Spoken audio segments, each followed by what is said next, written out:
Did you receive your learning kit already? Let's unbox it together! How exciting!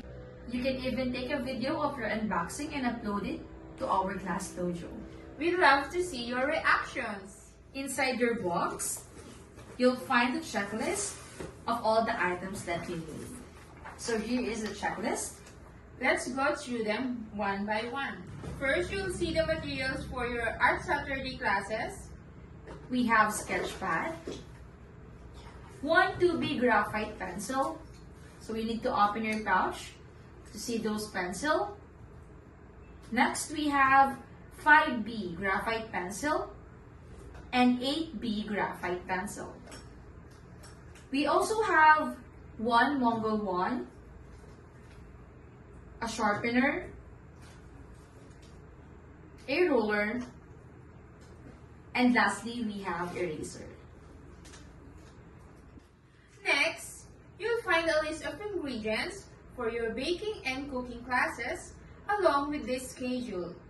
We've included the most of the ingredients you'll need, so be ready to mix, bake, and cook Most of with the us. ingredients are here in this big plastic pouch.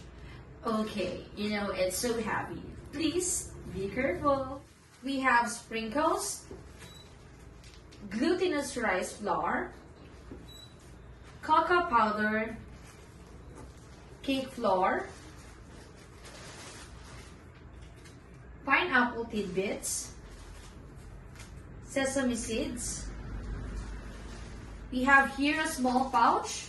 So there is an all-purpose cream, a vanilla extract, and soy sauce.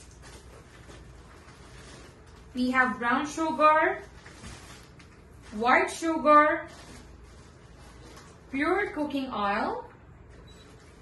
We have curry powder. We also have here another small pouch. So you have dry yeast, turmeric powder, pandan flavor, baking soda and baking powder, and also ground pepper.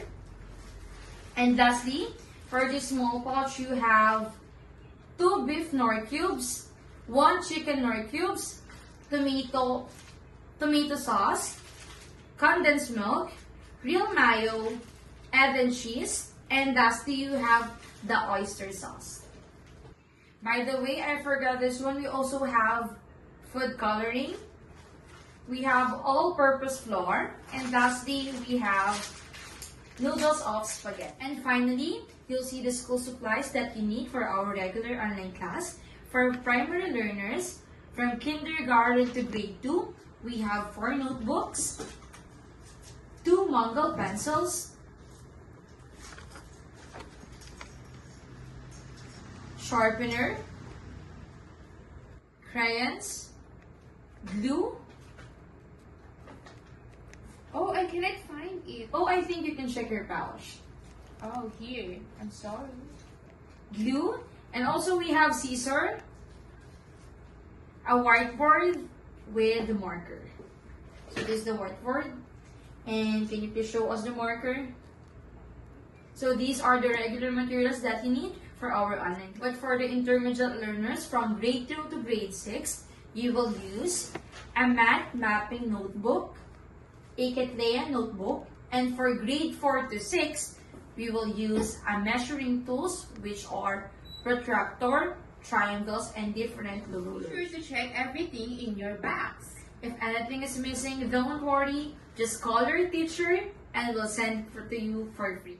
We're so excited to start learning with you. See you next week and happy learning, everyone. Bye!